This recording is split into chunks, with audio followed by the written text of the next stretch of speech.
Revelações da ciência sobre os mistérios da vida. Especialistas de vários países estiveram no Brasil para o lançamento de um grupo dedicado à tese do chamado design inteligente. Esses cientistas acreditam que a perfeição e a complexidade da natureza comprovam a existência de um ser superior. O que há por trás do bater das asas de uma borboleta? Ou das cores vibrantes das penas dos pássaros? O que há em comum entre a concha do mar e a força dos furacões? Que mistérios guardam as nossas células e o DNA, o responsável por tudo o que somos?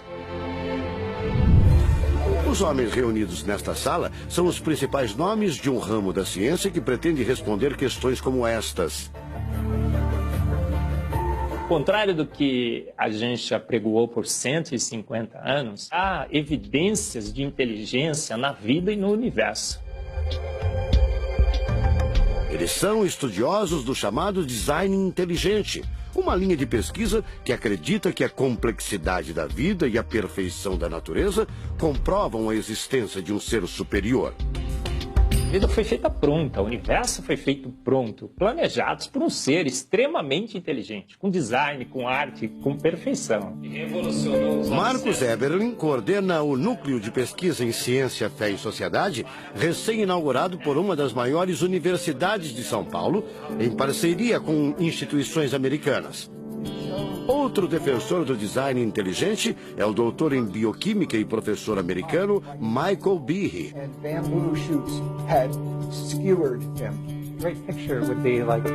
Brian Miller é doutor em física. Ele coordena as pesquisas da Universidade de Duke, nos Estados Unidos. Seria um super engenheiro, um super arquiteto?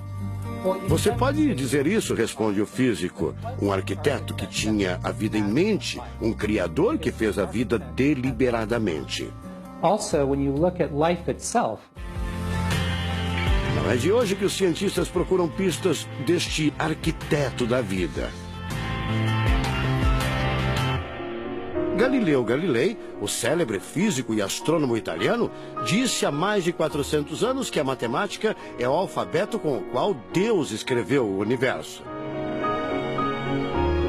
A matemática se dedica a provar que tudo no universo segue uma lógica. Mas foi ainda antes, na Idade Média, que outro italiano, Leonardo Fibonacci, decifrou parte deste alfabeto.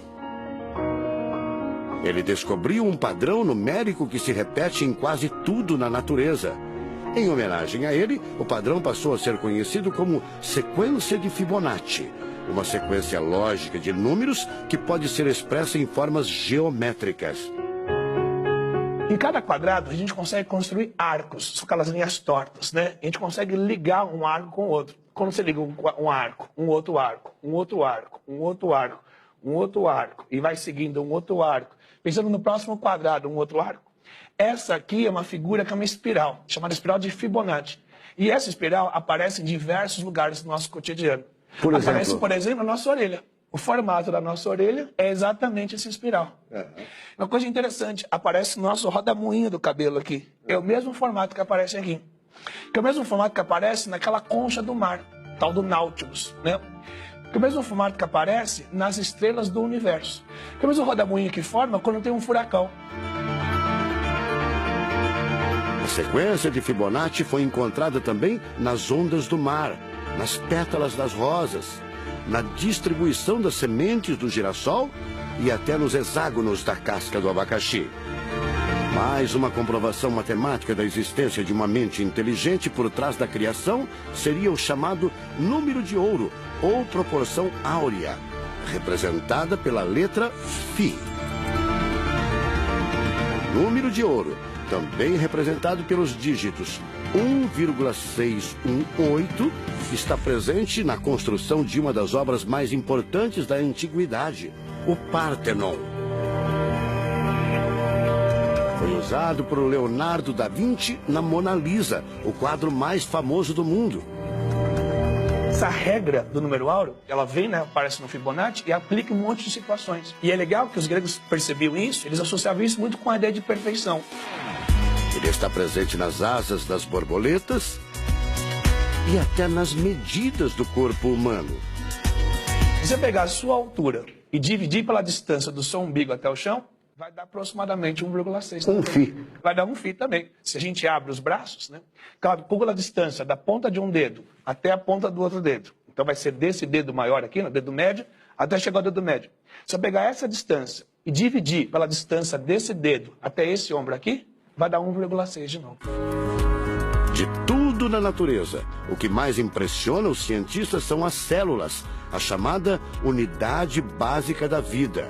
São as menores partes que compõem os seres vivos, vegetais ou animais.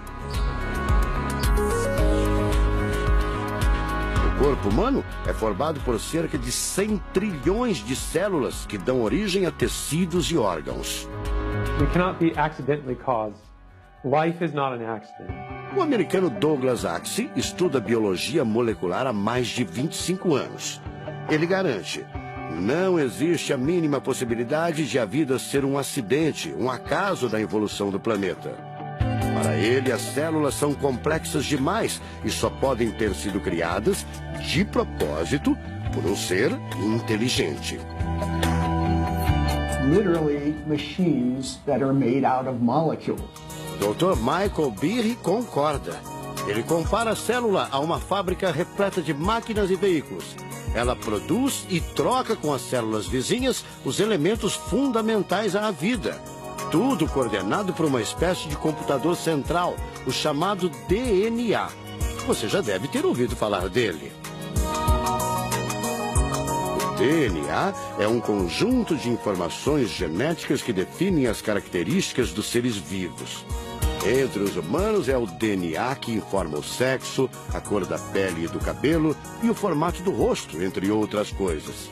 São 6 bilhões de informações condensadas numa estrutura microscópica extremamente eficiente.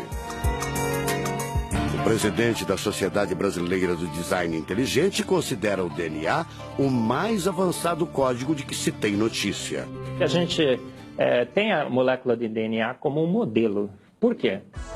Porque quando a gente descobriu essa molécula, a gente viu que é uma molécula fantástica, maravilhosa.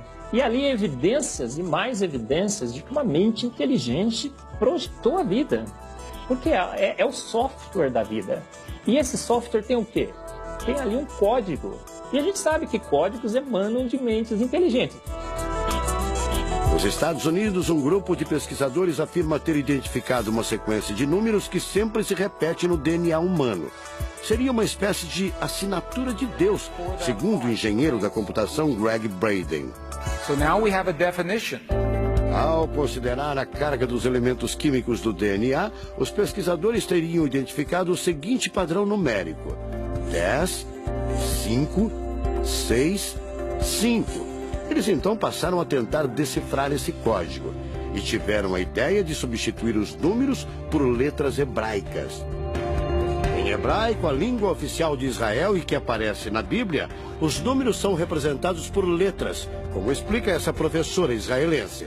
A escrita hebraica é muito antiga. Já tem textos escritos 1000 anos antes da Era Comum. E nesta época ainda não inventaram o sistema decimal dos números que usamos agora. Na Bíblia, o Primeiro Testamento, podemos ver não só os números dos versículos e os números dos capítulos, mas também as páginas. A contagem das páginas está feita em letras e não em números. A sequência numérica 10, 5, 6, 5 foi transcrita para as respectivas letras em hebraico: Yud, Rei, Vav, Rei. Veja o resultado. A sequência corresponde à palavra Javé, ou Deus em hebraico. Apesar de todo o avanço da medicina, cerca de 90% das informações genéticas ainda são um mistério. O professor Eberlin diz que as descobertas científicas trazem implicações sérias para toda a humanidade, mas cada vez mais reforçam os argumentos de quem acredita no design inteligente, a assinatura de uma força superior. A gente vai ter que entregar essa informação para a filosofia e para a teologia. E a gente agora, como bons filósofos e teólogos que todos somos, a gente vai colocar a nossa filosofia e nossa teologia em cima desse dado científico e optar pela melhor opção. Eu, óbvio, acho que a melhor opção é Deus. Como gente, a gente tem esse direito, né, de especular em cima da descoberta científica de que uma mente inteligente orquestrou o universo e a vida.